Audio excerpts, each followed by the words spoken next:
Welcome back everyone. In this video, we're going to be looking at 17 players that I think are being a little bit overlooked going into game week 1. We've got options across every position, from goalkeepers all the way through to forwards. Some of them are cheaper picks that could help us free up money elsewhere in your team, while others are just players that I don't think are getting quite as much attention as they probably should be. So hopefully there's a few names in here that could give you some inspiration for your own drafts. Let's get straight into it.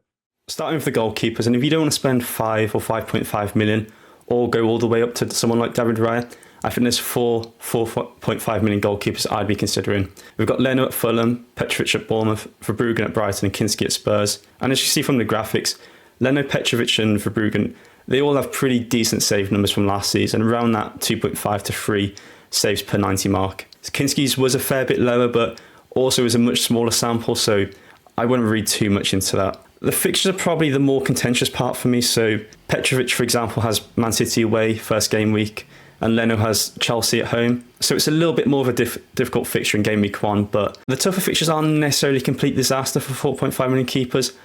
Ideally, what you just want is a keeper with a bit of a better clean sheet chance, and obviously that's going to be compromised against tougher opponents, but they could face more shots, and you only need 3 saves for an additional point in FPL, so it could compensate for any goals you concede. So you could pair, for example, Leno and Petrovic together for only 9 million and rotate them depending on the fixtures. Or if you want to maybe have Kinski for Spurs, for example, or even Verbruggen, those are both different routes you could take, and they have decent fixtures, as I'll show you in a minute. Ultimately, though, as choose any of these keepers, I'm not expecting a perfect fixture every week. I just really want a goalkeeper that has a decent clean sheet potential, but also has that ability to pick up the save points, and again, has an ideally a good 4.5 million keeper who can rotate well with them. So if I was just considering maybe how I could rotate some of these goalkeepers around, so you've got Kinski, for example, Spurs, Brentford, Newcastle, Forest, Everton and Villa, game weeks 1 to 5. Those are all individually, sort of fine fixtures. You could just put the keeper in there. You got Man United though in game week 6, Chelsea in game week 8, sandwiched either side of Coventry in game week 7. So I think potentially you could start with Kinski, but then in game week 6, if you weren't to use the wild card early on, you could have then Leno, for example, in game week 6, who face Ipswich, Hull and Coventry, so each of the newly promoted sides. That's maybe one way to consider doing it. Or if you're thinking maybe of a wild card in game weeks 5 or even 6, you could start with someone like Verbruggen, Villa, Chelsea, Leeds, Coventry, potentially pairing with the Bournemouth goalkeeper Petrovic, so Man City, Everton, Newcastle, Brentford. It just offers a bit of contrast. I really think any of these 4 million goalkeepers, you can sort of just pair them together. But the main thing I just consider is not to think of them sort of in binary ways. It's not Kinski or Verbruggen. It's sort of Kinski and Verbruggen, and obviously then just rotating them as you need to.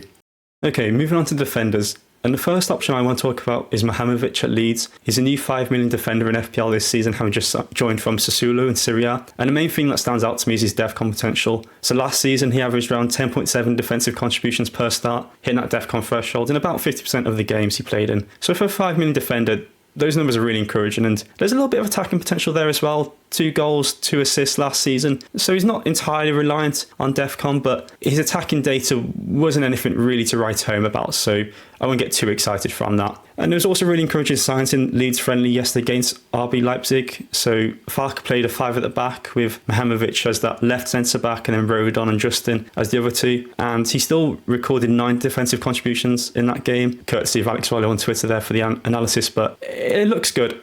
I think the only one question I really have about Leeds is how they line up at the back this season, whether they stick with that back 3 or if it's a back 4, and then how that could impact his defensive contributions. But I think otherwise he profiles well for DEFCON, and I think he'll be a starter this season for Leeds, so there's not really too much worry about his minutes there. The opening fixtures are decent as well. You got Forest, Brentford, Brighton, Newcastle, Palace in the first 5, so there's nothing really that stands out to me there that would put me off. So yeah, for a 5 million defender, good DEFCON, a little bit of goal returns there, I think that's a good first option to consider. And the next defender I want to have a look at is Nico Williams at Nottingham Forest, who also comes in at 5 million. The big attraction with Williams this season is the change of manager. So we know Glasner likes to play the 3-4-3 formation, attacking wing backs, and throughout pre-season we've already seen Williams getting some really advanced positions for Forest. He's already a reliable starter, last season starting 36 games and getting 2 goals, 3 assists. His underlying attacking numbers were decent as well, around 0.17 expected goal involvements per 90. His DEFCON probably isn't the main reason you pick him, so it's not like a Muharemovic, for example. He only averaged around 7 defensive contributions per 90 last season, so he may occasionally get them, but I certainly won't be relying on it. For me, the main appeal is that attacking upside. He's played as a wing back.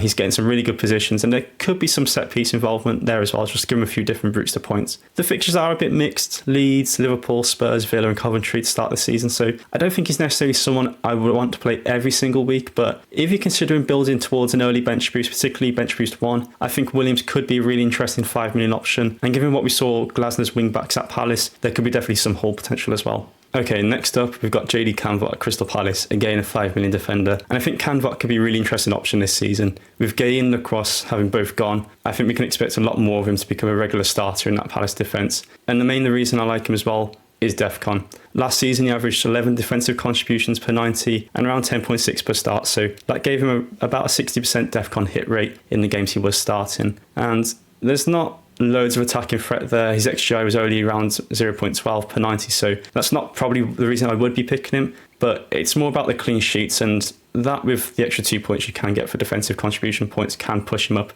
a lot higher. The fixtures are okay to start. You got Palace have got Everton, Man City, Fulham, Ipswich and Leeds, so quite a decent run there apart from Man City in game week 2. But from game week 3 onwards, up until really game week 9, the fixtures have become a lot more appealing for Palace, and at 5 million, I think if Canvot's nailed, then he's definitely someone who can be hitting those DEFCON numbers and someone you could be considering for 5 million. Okay, and next up is Christopher Ajer at Brentford, 4.5 million centre-back. I think there's quite a lot to like here. So Brentford's number 1 centre-back, who usually plays with Nathan Collins, Vandenberg, is reportedly out for around 3 months, so Ajer could have a really good chance of starting alongside Collins for the season. His DEFCON numbers are decent as well, about 9.5 per 90 minutes last season, so he's just below that threshold of 10, but he's definitely capable of getting there. And going forward, there's not a load to shout about, only 0.08 XGI per 90, but really at 4.5 million, the fixtures are actually quite good. Brentford start with Spurs, Leeds, Sunderland and Bournemouth, so I think if you're looking for a cheap defender, particularly for someone on a game week 1 bench boost or even a game week 2, I think Ajer could be a really good option and definitely someone I'd be considering. Okay, next up is Antonio Silva, a new Bournemouth signing, 5 million. He's essentially coming in to replace Senesi, who moved to Spurs, but I think there's a really good FPL option here. Last season at Benfica, Silva got 1 goal, 1 assist, with an XG of about 0.16 per 90. His DEFCON was a little bit lower at around 7.590, so on the face of it, nothing amazing, but I do think there's a bit of potential here for that to improve at Bournemouth. Obviously, last season we saw James Hill put up some really good, strong DEFCON numbers, and you could expect Silva to be doing more defending in the Premier League than he did at Benfica. So I think this one here is a potential good option. I think the main question is minutes. He does have some competition with Diakite. So I just want to be confident that Silva is starting. So I think really here what we're going to be doing is just waiting a bit.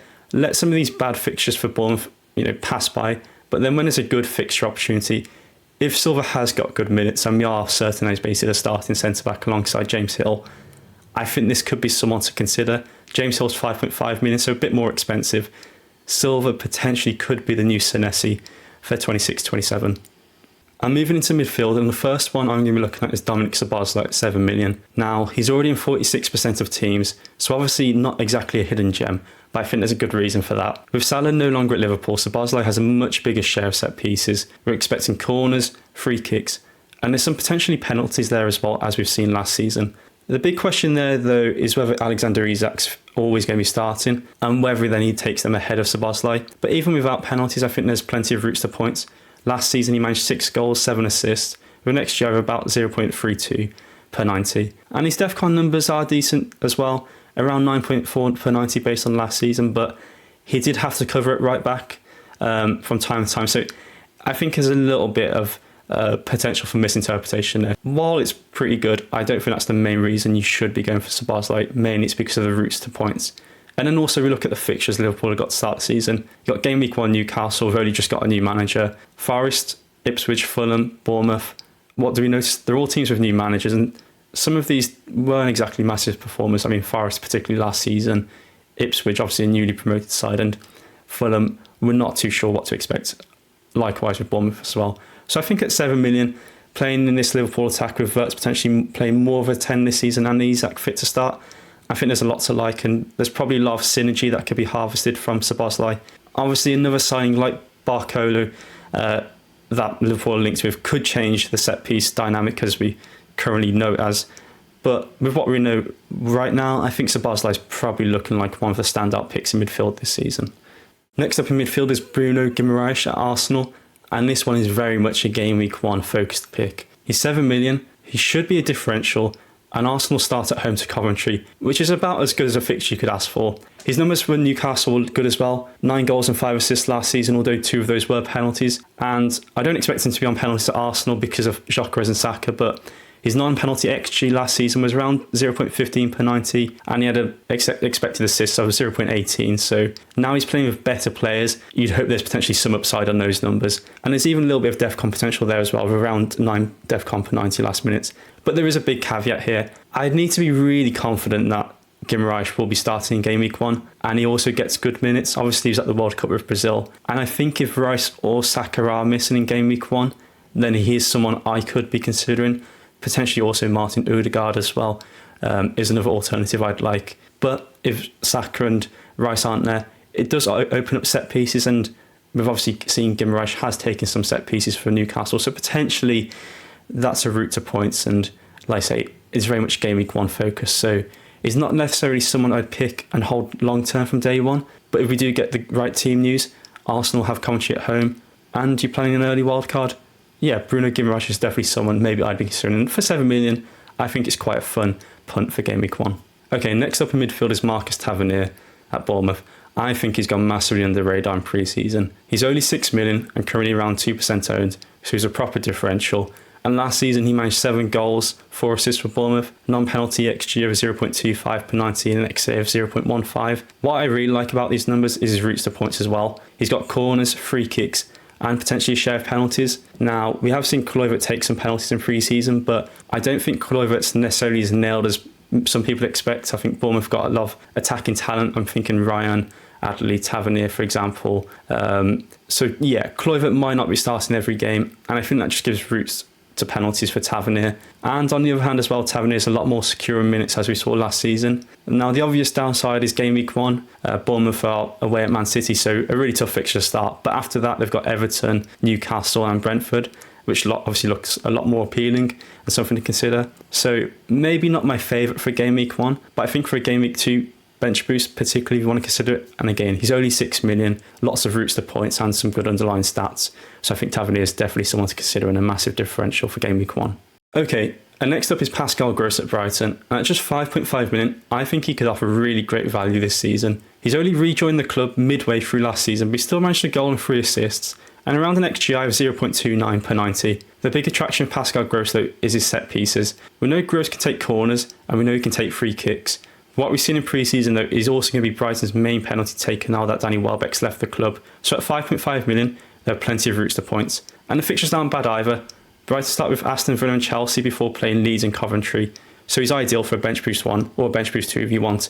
The only real concern I've got with Pascal Gross though is his minutes. He is 35 years old now, and Brighton do have Conference League playoffs around the start of the season, including before and also in between Game Weeks 1 and 2. So there's definitely some rotation risk there just to consider. But I think if we are confident he starts as we've seen in pre-season at 5.5 million, with pretty much set pieces and penalties in the bag, I think he's definitely someone to be considering in your teams for Game Week 1. Okay, and the final midfielder is Mamadou Sangare, Brentford's record signing, who's coming at 5.5 million in FPL. I think the numbers behind him are really interesting. Last season at Rennes, he averaged around 13.4 defensive contributions per start, above that 12 threshold that you need as a midfielder, with roughly a 60% DEFCON hit rate. He also managed 3 goals and 4 assists, so there is some attacking potential there as well. The problem is, I just don't think we need to rush into this one. Brentford have quite a few options in midfield. They've got Yarmiluk, Jensen, Janelt. So although Sangare is their record signing, and we do expect him to start, we just do still need to see exactly where he plays, and importantly, whether he's consistently getting those close to that 90 minutes, because with DEFCON, that matters, and we can look at his numbers on a per 90 basis, but if he's regularly coming off around 60 or 70 minutes, suddenly that 13.4 becomes much less appealing. Though we'll caveat that by saying